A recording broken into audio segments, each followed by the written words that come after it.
How's it going, everybody? Bryan Alvarez here on Wrestling Observer Live. We are here every day, Monday through Friday, noon Pacific 3 Eastern, Sunday 3 Pacific 6 Eastern. It's Thursday on this show, and you know what that means. We've got AEW Dynamite to talk about from last night. Lots of stuff happening on the show. We had wild cards.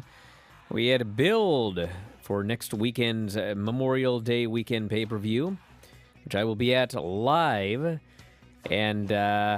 and more. Sasha Banks, Naomi, ratings. Yes, a lot to get into here today. And we will be joined in the next segment of this show by Mike Sempervive. He is making his triumphant return here today. I can tell you that Lance Storm also feeling better, still not 100%, but best wishes to everybody in the empire that has been recently afflicted. Including myself, actually, but I didn't test positive. I don't know what I had, but I was sick. But anyway, we're all back in the saddle, it's looking like. So Mike will join us after the break. And as noted, we'll talk about everything we know, the latest on Sasha and Naomi, which is not a lot. It's the same story from Monday, which kind of is a story in and of itself, actually. We've got an update on Ric Flair. Toni Storm talks about the angle where she had a pie thrown on her face. I'm sure you can figure out where this is going.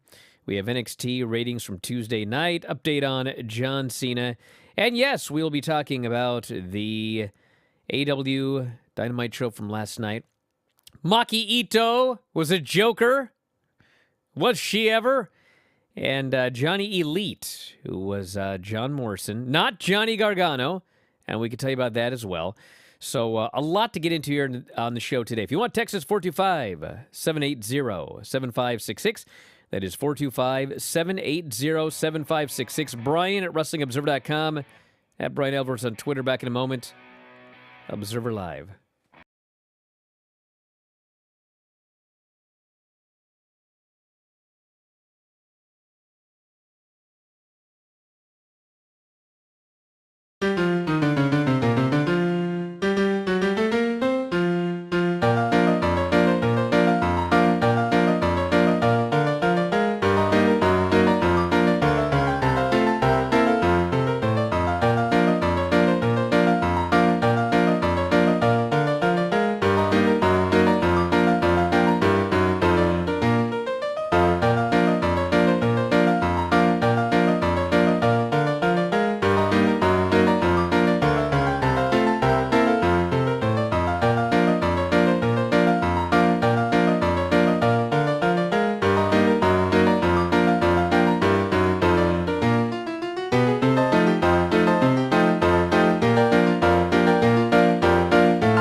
AEW Double or Nothing is going to be taking place later this month, so I decided to bring back my trivia video. That is right, today we got AEW Double or Nothing trivia. Let's go ahead and play. Question number 1. Who did Hangman Adam Page eliminate to win the 21-man Casino Battle Royale at AEW Double or Nothing 2019? A. Joey Janela, B. MJF, C. Orange Cassidy, or D. None of the above? Back in the show, Bryan Alvarez here, Wrestling Observer Live. Mike Sempervive, also of WrestlingObserver.com, is here today. I can't believe you're here, Mike. I mean, for a lot of reasons. But, there you are. I had the wrong channel on the whole time. You were probably talking to me during the break, and I was ignoring you, huh? No, I actually didn't say a word, because I know how you are during the break, which is you look away the entire time and pretend nobody else exists. No, I'm actually very busy. And, dude, I can't believe you came back today. Why'd you even bother? You should have just taken the whole week off, dude. I thought about it after I heard you nail yourself to the cross talking about Naomi and Sasha. God, between these Sasha fans and these Maki Ito fans, I just can't. I can't take Bryan do Alvarez. This. Here he goes. Here you go. Here we go. Go ahead. No, I want to know how you're doing. No, you don't. Yeah, I do. That's why I'm asking you. If I didn't care, I'd just move on. Are you better today? I'm much better today. Actually, I actually feel like a human being again. Felt like having the flu, except I never had a temperature the entire time. Just the body aches, the chills, and the cough, which I know bore itself out last week on the show. That just continued. It felt like I was getting a little bit better. And then Friday came, and Jessica tested positive, and I tested positive, and I thought about, you know what? I shouldn't even test myself because I'm going to go to D.C. I'm going to see New Japan. I'm going to see Tanahashi. You did the right thing testing yourself. I'm going to see my champion, still my champion, Filthy Tom Lawler, defend. Well, he wasn't defending on that night, but it would have been his last night. He's not the champion right now. I have enough with Makito and Sasha. I don't need you and Tom on top of everything else. But I did test myself and decided, no, I can't go anywhere. So, and I'm happy I didn't, because how I felt, I would have infected the entire DMV, because I felt rotten and it just got worse. And so finally, I've been able to shake a little of it off. It feels just, the breathing is not there. Shallow breathing a little bit. Unfortunately, I can actually feel that. So hopefully that goes away as I get out and walk more and, feel better. But yeah, it sucks. And for anybody that had to go through it worse than me, which is a lot of people out there, boy, do I have my sympathies for you, because this little bit was bad enough. You know what's funny about this? I guess it's not funny, but you know what's weird about this whole COVID thing is both of my daughters got COVID. It was early January or something like that. I'm pretty sure my wife too, but we didn't get a positive test on her, but we did on the kids. And man, Paisley had a runny nose for like a day, and then she was fine. And Hanalei was somewhat sick for a week, but she really wasn't that sick. And when Paisley gets sick, bro, she gets sick. And she got the least sick she's ever been in her life when she had COVID. And so this last week or two, I know 6 people rather close to me that all got COVID this week, okay? You, Lance, and then 4 different people that I know through jiu-jitsu all got COVID this week. You and Lance, it was like you got hit by a truck. And the 4 people I know here in Seattle, nothing. In fact, one of them was like, he didn't even know he had it. And for some reason, he goes, it was weird. Like, I just thought I should test myself today. But he had no symptoms or anything. He just had this feeling like I should test myself. And he tested himself and he was positive. And he couldn't believe it because he didn't even have the runny nose, nothing. And they all went through it like it was nothing. But meanwhile, you and Lance, I mean, holy smokes. Yeah. Poor Lance was like... Well, the thing that Lance does is he sends me texts, and it's either one or the other. It's either calling me an absolute idiot because of something I said on an Observer radio show, or it's his step count. This is our communication. He's proud of that. He's always doing all this walking, and man, he sent me the step count from the last couple of days. It was like he had 340 steps a couple of days ago, and just can do nothing. Just sitting around and just he's feeling better today, but man, it's no fun, man, especially for people who are active. You don't know what you're going to get is the point I'm making. Oh, well, absolutely. And look, that was, during coming back from the Showboat in January, where they joked about the Showboat strain because it seemed like so many people, that weekend got it at a time where, again, things were up across the country the way it is now. It's just, and I didn't catch it, at least I don't think I did, but this time around I did. Even with the double vax and the booster, I still ended up catching it. But talk about kids being resilient. Avery, both times, he's vaccinated, so that absolutely, I'm sure, helps matters. But, he was sick for one day both times and then completely fine. Yeah. So good on him because, again, thank God for kids. They are resilient. All right, we're going to talk, I'll talk a little bit about Sasha and Naomi right now. Do you have to? Well, I just have a point that I want to make here because... Jesus. You got your thorns ready to put on your head? These Sasha fans, and it's different kind of fandom with Maki Ito, but the Sasha fans. They're both hard-headed? Dave and I talked about this on Observer Radio last night, and we pointed out that, on the grand scale of things to be upset about booking-wise, you're one half of the tag team champions, and you and your partner are going to win a big number one contenders match, or your partner is on Raw. And then both of you are going to be put in the singles title program, and both of you are going to challenge for championships on pay-per-view against Bianca Belair and Ronda Rousey. And in the end, you're gonna lose. But the idea that this is seen as some horrible, offensive walkout in the middle of a show. People are so mad at me and Dave. And if you look at the thread, some of the things that people are saying in defense of Sasha and Naomi, it's insane. Well, can I try to have a rational conversation with you about this? I got a point I got to make. And they're like, there has to be more. It makes no sense. There has to be more. We haven't heard their side of the story. There has to be more. This can't possibly be. And here we are, and it's Thursday, everybody, and there hasn't been more. There hasn't been more. I know it's hard to believe that their side of the story may in fact be exactly what happened, but I'm pretty sure that their side of the story is exactly what happened. And if you're this big a fan and you can't fathom that your Sasha, she probably did, and that was her decision, and yeah, it doesn't make... And I had people that were like, you know what? It's better they walked out in the middle of the show instead of actually doing the match and then walking out. And I'm like, so you're such a hardcore fan of this person that you're advocating them for them unprofessionally walking out in the middle of I'm like, I don't get it, dude. They learned from Bruiser Brody, brother. They're big fans of Bruiser Brody. This has felt since the time that it happened that this is not about the creative per se directly 100%. And there is one side that as of now isn't really talking. We do know part of that side has got a contract coming up. We do know part of that side has had issues in the past with their creative and feels very confident in themselves in some kind of way about how they should be treated.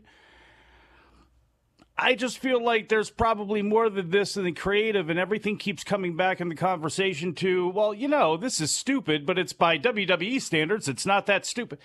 That it just feels as though, and I could be dead wrong about this, and we'll see. I have no real opinion on this until we find out more from it. This is like that Cody Rhodes leaving AEW situation. I'm sure there's a lot to unpack, and it's going to have to unpack itself, and I'm not the person who can do it. And I'm not the person who can do it here. But I will wait and see what kind of happens here, because with all these factors at play, including how Sasha feels about herself and her character and how she may feel as though she could function outside of WWE, Naomi, who they have never given any credit to whatsoever. Remember, she was the third draft pick on Raw the last time around, and then she disappeared off TV for months. She had a feud with Sonya Deville that nobody could figure out why it was happening, except for something that we won't talk about, that seemed to be that's what the angle was. It's like, and she's towards the end, Again, maybe this has got more to do with leveraging contracts and not as much to do with creative. Back in a moment, Observer Live. Question number 1. What is your favorite movie of all time? One of the Avenger movies. Not the last one that came out, but the second to last one. Question number 2. Least favorite workout? Back workout. Question number 3. What's on your gym playlist? Gym playlist. I love music, so I have all different genres from rock to R&B to rap. Okay, I'm going to sound like a big mark right now, but one song that has to be on my gym playlist is Edge theme song, the old one. I know my friends I'm in group chat with are going to listen to this podcast and call me a mark, but it is what it is. Question number 4. What is your process like on a show day? Process on a show day is being positive and being friendly and trying not to stress. I'm not one of those guys that has to listen to music and get all riled up, because it's like I want to be as calm as possible. So I'm always the friendly, nice guy, like upbeat, positive. Because when I go out there, I want my mind to be clear. Question number 5. How do you spend your days off? Sleep. As soon as I get home from a loop or a show, I literally sleep for 12 to 15 hours. Question number 6. Who's your favorite person to have been in the ring with? 3. I have 3 guys. So Josh and Eddie, if obviously those, Eddie's one of my best friends. So we always have that chemistry where it's one of those things where we could go in there and call the whole match in the ring because we've wrestled each other for so many times. Josh, because of how awesome he is, and somebody that I could wrestle every day for the rest of my life is Heat. Oh, nice. Yeah, I could wrestle Heat every day for the rest of my career and wrestle until I'm 60. So those are my top 3. Good picks. Question number 7. What is your proudest career moment? Being Impact World Champion at Bound for Glory. And question number 8. Do you remember the last thing you Googled? Where the closest gym is to me in Cincinnati. I did that last night. Question number 9. If you could become an expert in anything overnight, what would it be? Maybe finances, to see what else I could put my money in to make more money. And last question number 10. What is your best cheat day meal? I'm a big dessert guy. Usually I dial in my diet like a month to 6 weeks before pay-per-view. And I'll have a cheat meal like once every week, maybe once every 7 to 10 days. And only thing I want to eat on those cheat meals is not even food, it's just sweets. So you're talking about cake, cookies, cheesecake, ice cream. Anything sweet is a best cheat day meal for me.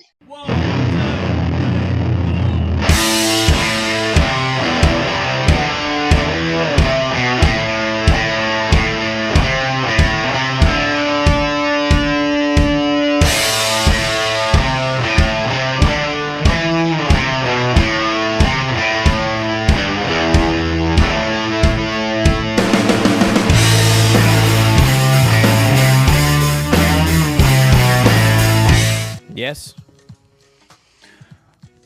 When those contracts were negotiated the last time around, was Johnny Laurinaitis the person in charge of that? He was not, right? Because I don't know. He came on last year.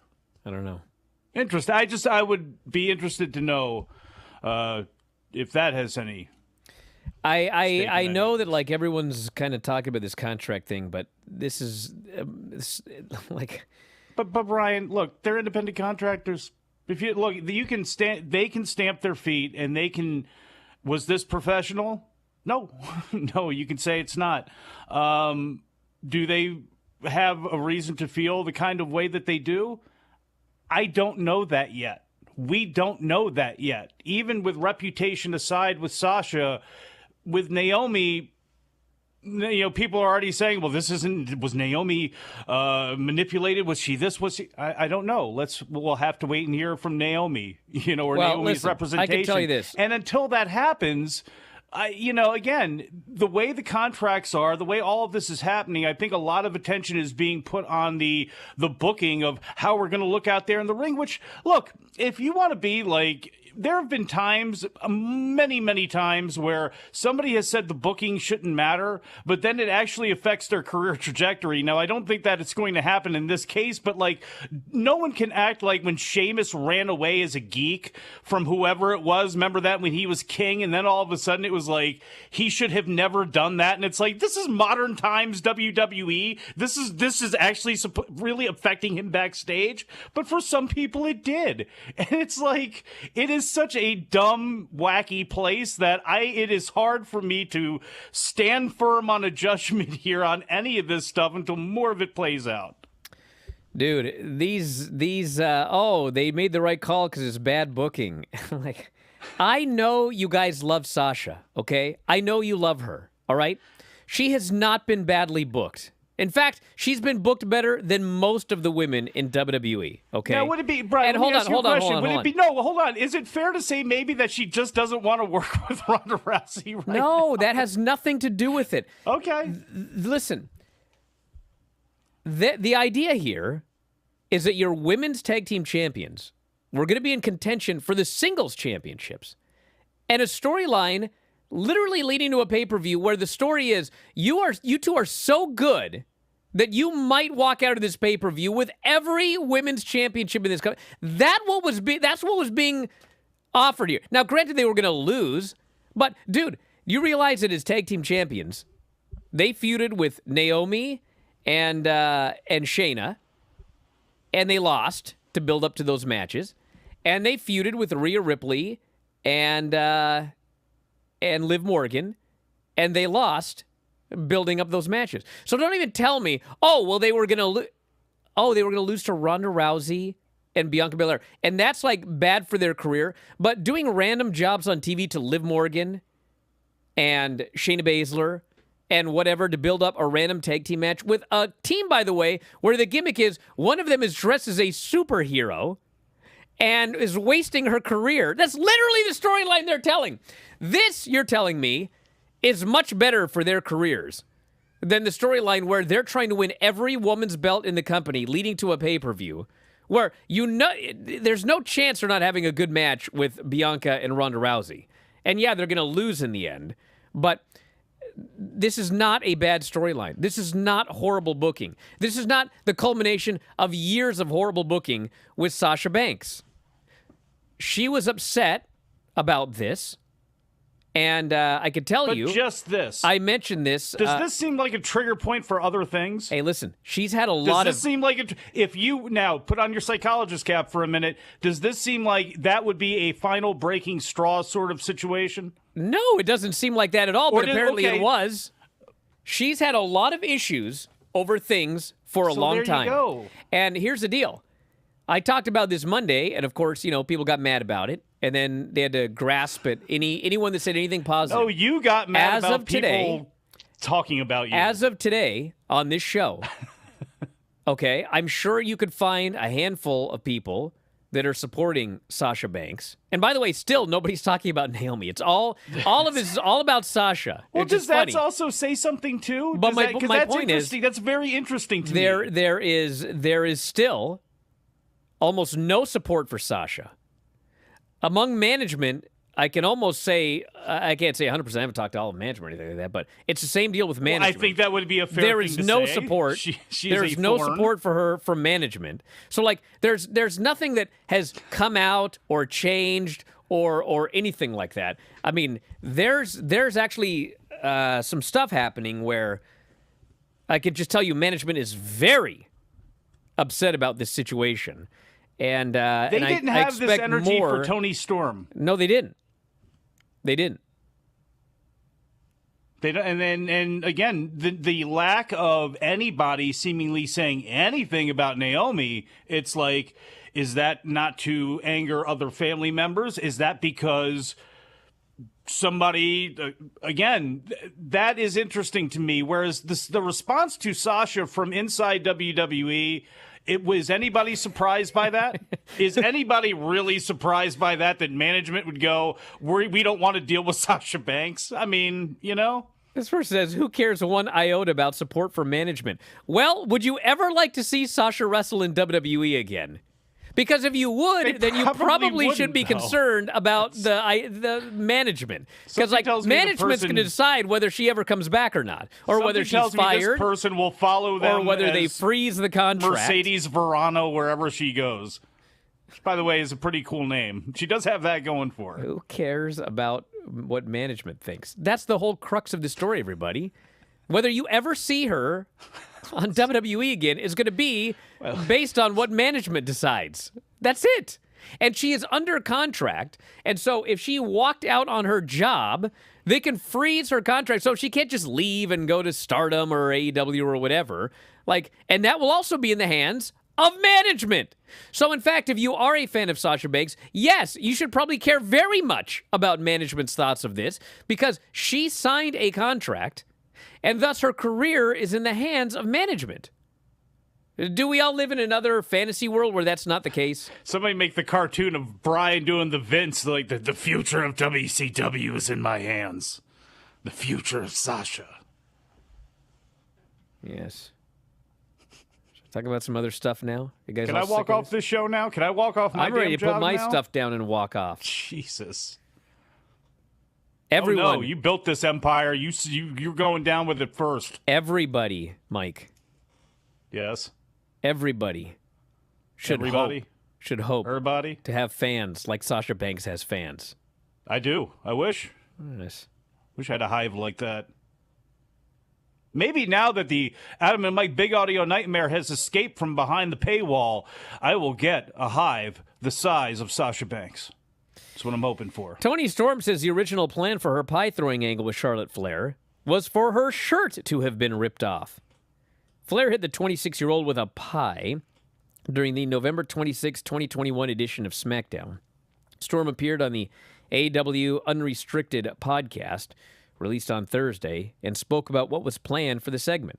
I was actually quite happy with that segment that day because it was a lot better than the original idea. The original idea was I was called up and asked if I was comfortable with having my shirt ripped off or something. They wanted to do this whole angle where it was like they were going to rip my shirt off and I'd be embarrassed in my underwear.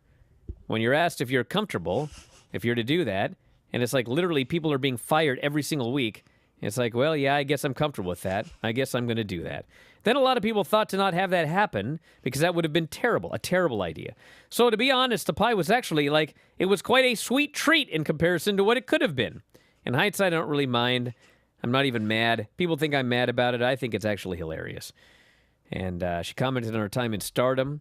Said, I didn't realize how much of my heart was still in Stardom. I guess I always did realize it, but I never got over it. Spent so much time there, more than I realized, because my life moved so quickly that it's funny. It's like, I don't know. What, she walked out between Washington, D.C. and Baltimore? Well, I mean, she actually did the job in the championship match and then left. She wasn't advertised for a championship match with Charlotte, and then 15 minutes into the show, walk out and have them rewrite the... She didn't do that, Well, you know what? I don't have much sympathy for him there. That's what they do on that show is they tear up the script while the show is going on, right? So they should be used to this. It should be old hat for them. And look at the job that they did. They didn't miss a beat on Monday night. NXT 2.0, 601,000 viewers, up 12.8% from last week's record low, 18 to 49 at 0.14, up 40%. You know the funny thing about this show, everybody? It was more than old people? So last week they did the show with all women's matches up and down the show, and it did a record low rating. And so the week after, they did a show with all women in every match. The female rating for the show this week cratered. NXT drew a 0.24. in males 18 to 49, which is the highest number the show has done since October. In women 18 to 49, it did a 0.05, the lowest the show has ever done. See, women hate women. It tied a record low with females 12 to 34. Anyone who's ever dated knows this. So, these women, 0 women, statistically, watched NXT 2.0 this week. But so a lot of men watched it. And boy, did those men pop when she did that interview talking about how she was 18 and had not graduated high school yet. That's what happened. Back in a moment, Observer Live.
Hey there, everyone. It's Denise Salcedo, and I'm back with another commercial break. I had the opportunity to chat with Willow Nightingale, and she played my Q&A game. Here is part 1.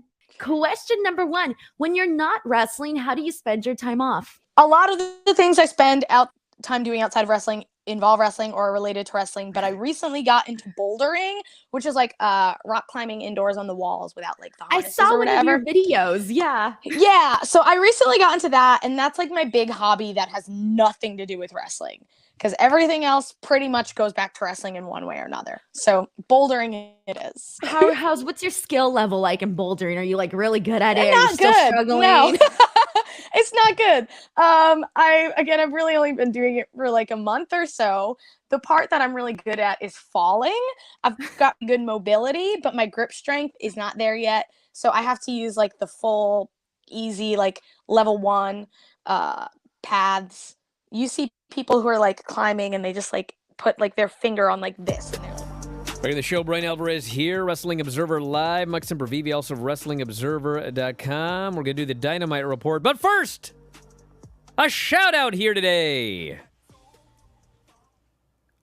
Loyal listener and friend Chris in Vegas works at Ruby Thomas Elementary School, and today was career day. Yes! Ruby Thomas Elementary School, Las Vegas, Nevada. The grade K through 5 classrooms got to hear from my lovely wife, Whitney, talking about Whale Scout. And from myself, I got to tell those youngsters about my career here as a radio show host and etc. And man, I had a great time. A lot of wrestling fans in the class, actually. And they talked about some of their favorite wrestlers. You'd never guess who some of their favorite wrestlers are. John Cena. I saw a lot of these.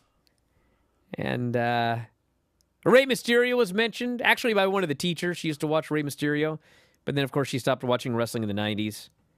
And I don't think we had any mention whatsoever of anybody in modern-day WWE or AEW. Just a lot of John Cena fans.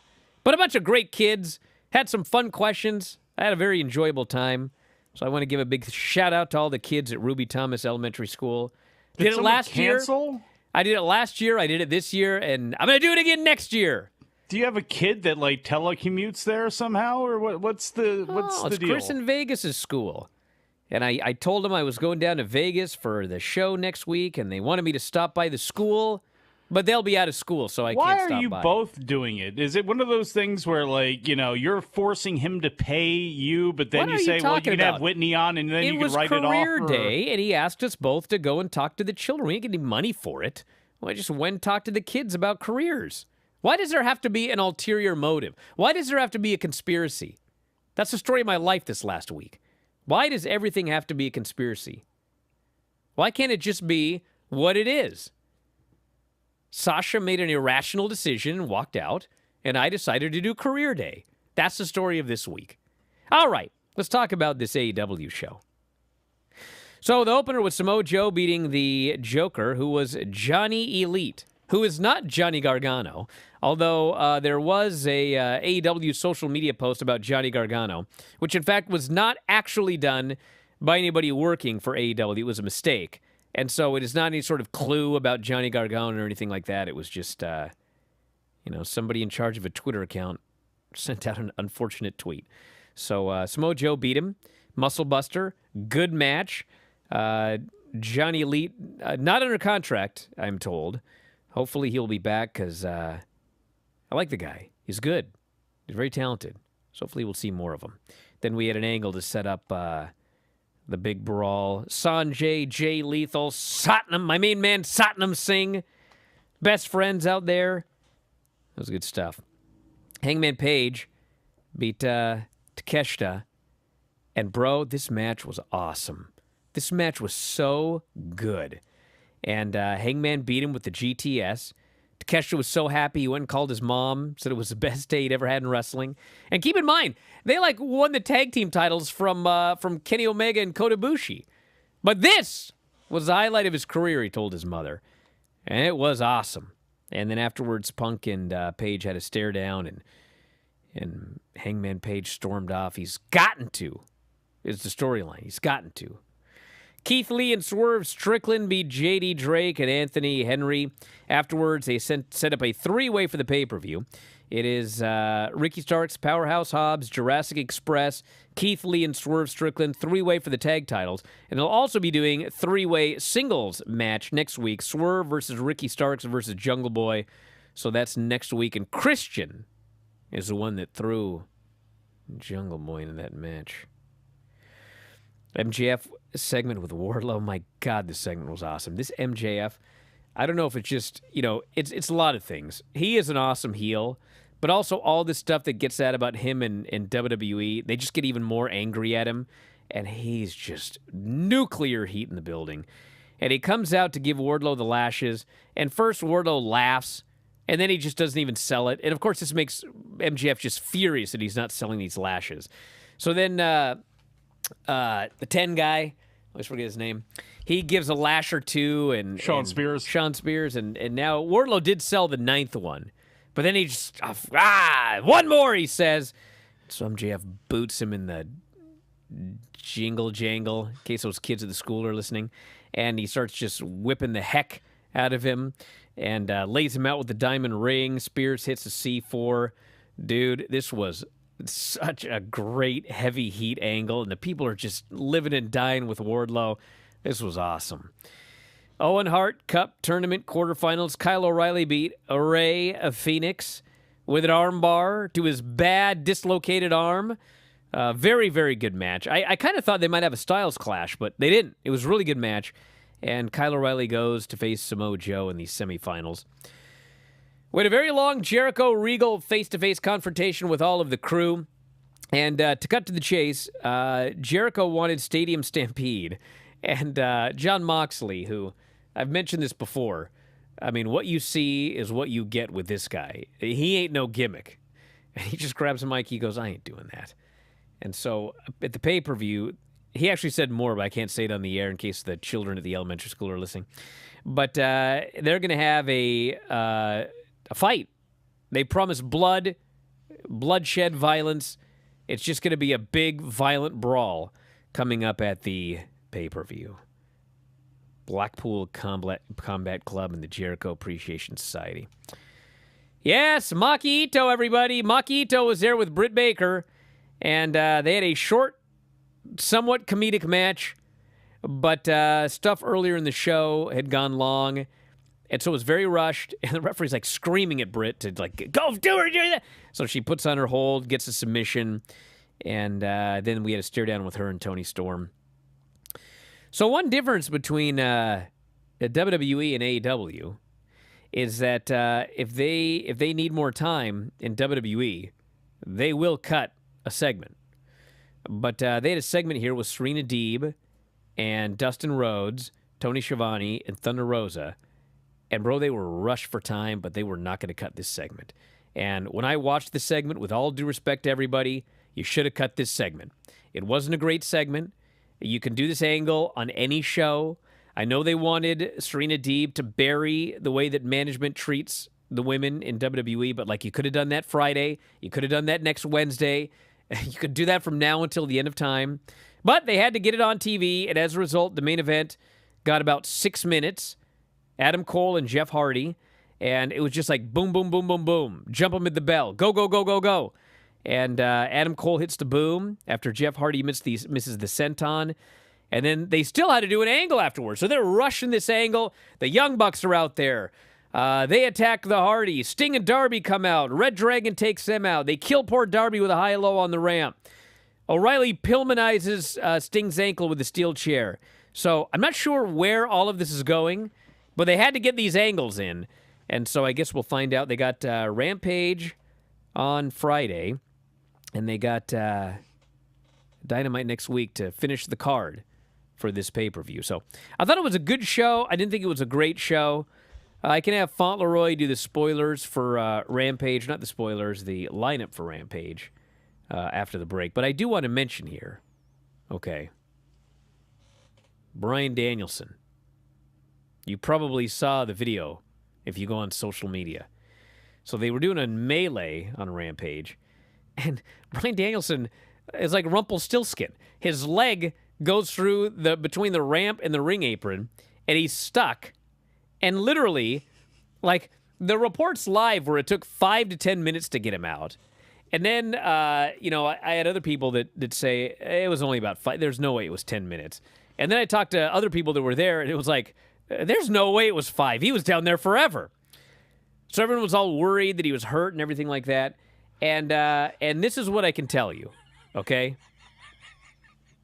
What's so funny? What is Bryan Danielson getting his leg caught between the ring? What does that have to do with Rumpelstiltskin? You don't remember the story of Rumpelstiltskin? He spun straw. No, but the story, into gold. The story of Rumpelstiltskin is like someone had to figure out his name. And so at the end of the story, you probably never read this version, Avery. You probably read the PG version. But in the actual version, there was an X version? Yeah. Hopefully the children at Ruby Thomas Elementary School are not listening.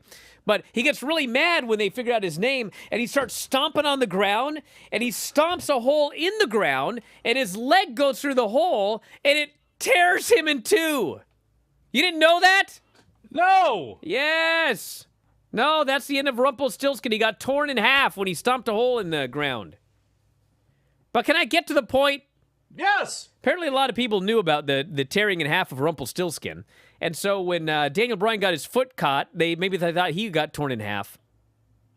But he didn't. He's fine, okay? Now, this is what I was told. This was not planned, okay? When they went over the whole thing before the show, you don't say. It was not planned for Bryan Danielson. Tear him in half. Okay, but here's the point. He didn't really fall in and get stuck, okay? I was pretty much told that he just decided that he was going to do this.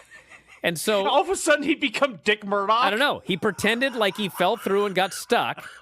And then he pretended that he couldn't get out for like 10 minutes. I don't know why. I don't know what happened. Because he's pro wrestling. If that's true, because he's pro wrestling. The same way Dick Murdoch would do that for no damn reason other than he could. That's why Bryan Danielson can do it. I haven't talked to the guy, okay? All right? But we got to think about Bryan Danielson. This is a guy who, when it was his, they decided, okay, well, what do you want to be called? Because you're not going to be Bryan Danielson in WWE. And one of his names he came up with was Buddy Peacock. Because I guess he figured he could get it over. And there's been a million things in his career that he's decided, I think I can get this over. I think I can get over the small package. I mean, there's plenty of them. Drew Gulak? So I guess, and I don't know all the details, okay? I just know I asked some people last night, and, a lot of them were like, oh. Anyway, I think he just decided, well, we're going to do this brawl, and I'm going to pretend that I fell between the ring and the ramp and got stuck. I'm going to pretend I can't get out. And I mean, it was all over the internet. I mean, there were fans super worried about it and everything like that. But, I don't know. I mean, listen, I don't know all the details, everybody. But what I can tell you is that he was playing it up. That I can tell you 100%. And he's not hurt, okay? And I was strongly given the impression that he just decided, the whole thing from start to finish. I guess it could come out later that he actually did kind of fall through it and then decided he was going to make a big deal out of it. But one way or the other, him not getting out for 10 minutes, that was all him. He just decided it would be whatever. And so that's what he did. So he's not hurt. It's not. That's just what happened. It's like when you just I don't get it either. And bust your ass, you just lay there for an extended period of time just to oversell it. I don't know if all of this is going to even air on Rampage, everybody. You may not see any of this on Rampage. They may have just started the brawl and then they go to break and they come back. Because, trust me, you're not going to watch him sitting there for 10 minutes in a hole. Okay? I'm sure it wasn't 10 minutes. It's a 1-hour show. Oh, I was pretty much told he was in there a long time. Like it may have been 10 minutes. Well, may have felt like it. No, because I said to someone, I said, I heard it was 10 minutes, but someone else said 5, and they were like, no, he was in there for a long time. Anyway, back in a moment, Observer Live. Holding their whole bodies like this. And I'm like, how? But I'll get there. You know, again, Oh back to my lesson of like, just keep doing it. You'll get there eventually. Hey, next thing you know, you're gonna be out like in the mountains climbing. Oh, You're gonna be yeah. so Oh, yeah. advanced. You're gonna be like, yes. Question number 2. Who's been the opponent that you've wrestled that you couldn't believe you were in the ring with? Oh, wow. Okay. Mercedes is like the first person that comes to mind because it's so fresh, but it wasn't at Ring of Honor because that was my second time I wrestled her. The first time I wrestled her, I think was even more like a mind-blowing experience because it was my debut for Shimmer, which was a huge goal of me from the beginning. And then it was my first time wrestling someone who I personally considered like one of my role models. So that was like, at that time was like, that was insane. Question number 3. What was the first and last concert you've been to? So the first concert that I went to was actually an ABBA concert. Oh. I'm not sure if it was like the actual ABBA. I don't think it was. Or It was like probably a- like a tribute band or something. Right. But my mom took me when I was 12. So I didn't really know what was going on. I was just like, sure, Mamma Mia, Dancing Queen, let's do it. And the last one I went to, I honestly can't remember. I think the last show that I went to was Sad Summer Fest in 2019. Nice. Okay, Yeah, cool. I don't have a lot of time for concerts these days. But I really want to see Phoebe Bridgers. I think she's going to be around me in May. So maybe I can make that happen. Question number 4. Do you have any pets? Yes, I have a tuxedo cat named Salvatore. He is big and fantastic, and he's sassy and he talks a lot. Thank you guys so much for watching. As always, now enjoy the rest of Wrestling Observer Live.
Back in the show, Bryan Alvarez here, Wrestling Observer Live, the returning Mike Sempervive.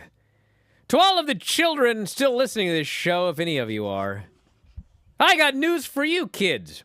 Oh, boy. John Cena says he hopes to be back in WWE soon.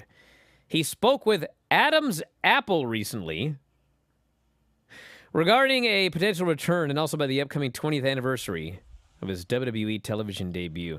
You know, sometimes they say things like, man, you know, your kids, they just grow up so fast. In the blink of an eye, they're old. And sometimes I look at Paige and I'm like, God, she's already 6. Like, she's going to be in first grade and 7 next. That's like, how, what? But then you think about, John Cena's only been around 20 years? It seems like 40 or more. Anyway, he says, I know in WWE years, I turned 20 pretty soon, so that's a pretty big thing. And from a pretty storied class of folks, Batista, Randy Orton, Lesnar, kind of all turned 20 this year. I'm aware that that's coming around the corner, and who knows? There's a lot of cool stuff going on. I don't want to say no to these opportunities that are on my doorstep, so I don't know when I'll be back, but hopefully it's soon. I've been gone for too long. Ugh. He'll be back soon, everybody. Soon, you will be able to see John Cena on your television scene. I need big match John Cena in the G1. Come on, John, let's do it. G1, let's go. Please, come on. That actually, I would watch every Awesome. G1 match if John Cena were in the G1. By the way, G1 schedule was announced. but we'll have to tell you about it later because we are out of time. But I'll be back tonight. We got a very special edition of the Bryan and Vinny show because it is the Bryan and Vinny and Lisa guest host show tonight. She'll actually be going to the show in Vegas next week, so we'll talk about Dynamite. And yes, I guess she's going to talk about NXT 2.0 as well. If she watched it, she may have been the only woman on the planet that watched it. Anyway, thanks for listening, everybody. We'll talk to you next time. Wrestling Observer Live.